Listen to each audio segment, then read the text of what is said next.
Ten Best Picks presents the top 10 Best Artificial Grass. Starting at number 10. Nintendo Wii U console. Poor Wii U lost somewhere between its predecessor, the Wii, and its successor, the Nintendo Switch. Never got a fair shot. The console, which featured a touchpad controller with a display, launched with a mildly disappointing slate of titles. Then, no one really bought the Wii U. The Switch has already surpassed the amount of consoles the Wii U ever sold, if you need some context. Though, the Wii U did pave the way for an all-timer in the Switch, so the efforts of Nintendo's 21st century middle child weren't all for naught. BL. The video game titans have been busy of late, announcing and introducing a slew of new and upgraded systems. In August, Microsoft introduced its Xbox One S, a thinner version of the Xbox One, and announced Project Scorpio, an Xbox on steroids, scheduled for release in 2017. In September, Sony slimmed down its PlayStation 4 and introduced a forthcoming PlayStation 4 Pro, which supports 4K resolution and high dynamic range gaming. And in November, Nintendo will begin selling its NES Classic Edition, a miniature version of the original Nintendo Entertainment System with 30 games built in. For more information and price, check out the product links in description underneath the video. At number 9. Neo Geo Mini International. Unlike the Pac-Man arcade, which is only one game, you can play 40 different games on this single retro console.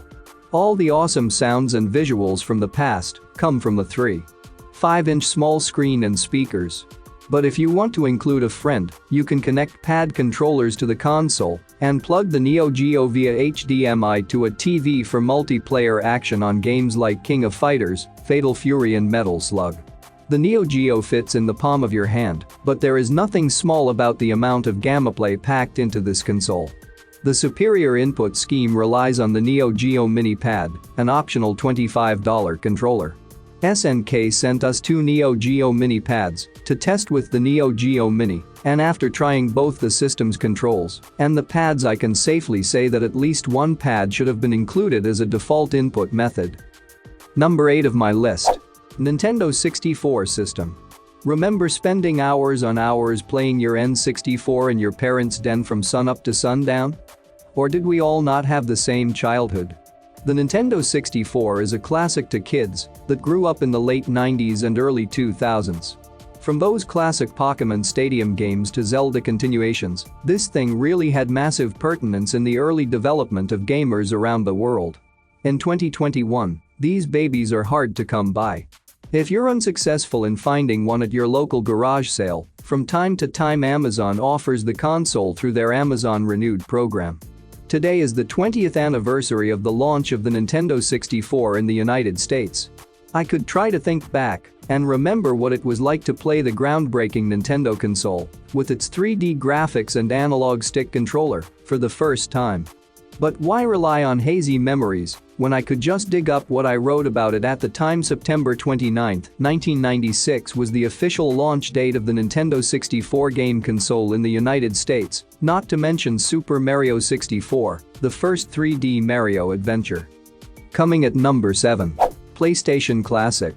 Can you believe the first PlayStation was released in 1994? Time flies when you're having fun, but the fun doesn't stop just because the PlayStation Classic turned 26 this past year. The mini PlayStation Classic brings back some of the best PlayStation games, including Final Fantasy VII, Metal Gear Solid 2 and Resident Evil Director's Cut. And no need to worry about your game discs getting too scratched to play. All 20 games come preloaded on the console. All you need to do is plug in the retro console to your TV via HDMI, plug in the controllers, and get to gaming. It's a pretty bare-bones setup. In fact, in many ways, Sony's machine is actually less robust than Nintendo's offerings. But the hardware and functionality aren't what's most interesting about the PlayStation Classic. Whereas previous mini consoles focused on the pixelated worlds of Mario and Mega Man, Sony's offering explores a very different time. It's a glimpse into the earliest days of 3D, when developers were still trying to figure out exactly what these three-dimensional spaces would look like and how we'd navigate them.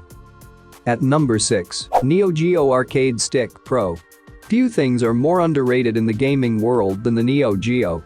SNK's arcade platform was home to some of the greatest fighting games ever made, including King of Fighters 98, as well as a litany of beat-em-ups, shoot-em-ups and run-and-gun games. The Neo Geo Arcade Stick Pro collects most of these games into a retro console that is housed inside an arcade joystick that connects to your TV so that you can relive the golden era of 90s arcade games right in your living room. Even better, you can connect a second Gamepad so that you and a friend can battle one-on-one. After the initial flurry of interest in micro-consoles, triggered largely due to the release of the excellent NES and SNES Classic editions, we've seen some pretty left-field entries into this niche sector of the hardware market. SNK's Neo Geo Mini added an LCD screen and presented itself as a miniature coin-op cabinet which could connect to your TV, while Coke's recent Capcom Home Arcade gave us a two-player monster shaped like a gigantic Capcom logo. The micro-console sector is clearly big enough to allow some room for experimentation, and that's why we have the Neo Geo Arcade Stick Pro, one of the many hardware projects the resurgent SNK hinted at a while back. For more information and price, check out the product links in description underneath the video. Halfway of my listed number 5. New Sony PlayStation. The PSP 3000, even today, is a delight. Not only does it have an absolutely killer selection of games available for it, the PS1 emulator is lush. As with the more powerful PS Vita, all the retro games are downloaded via the PlayStation Store, which, sadly, means you need to pay for them. I used to have a PSP back in the day, and the PS1 support is killer. It's also darn smooth. If you've yet to play Final Fantasy VII before the remake comes out, while on the go, you're in for a treat. Don't get me wrong, I love modern consoles, but there's something about being able to play PS1 games on the PSP that's all kinds of magical. It's a really comfortable console too. Coming in at number 4 of my list, Sony PlayStation. Although Sony isn't making any more PS Vita consoles, it's still one of the best handhelds on the market. The PS Vita has the single best screen in gaming. I'd wager it still beats the Nintendo Switch, it's that clear. When it comes to retro, the PS Vita removes the need for ripping your own games thanks to the PlayStation Store.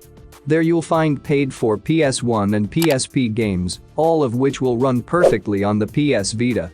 Because the PS Vita is a Sony console, that means its emulation of older Sony titles is the best out there.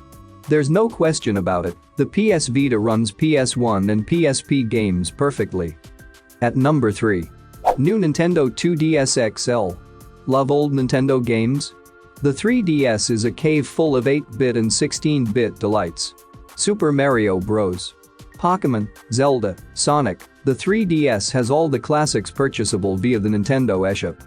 As with the Sony consoles, platform holders know how to emulate the older systems better than third-party programs, resulting in a near 100% recreation.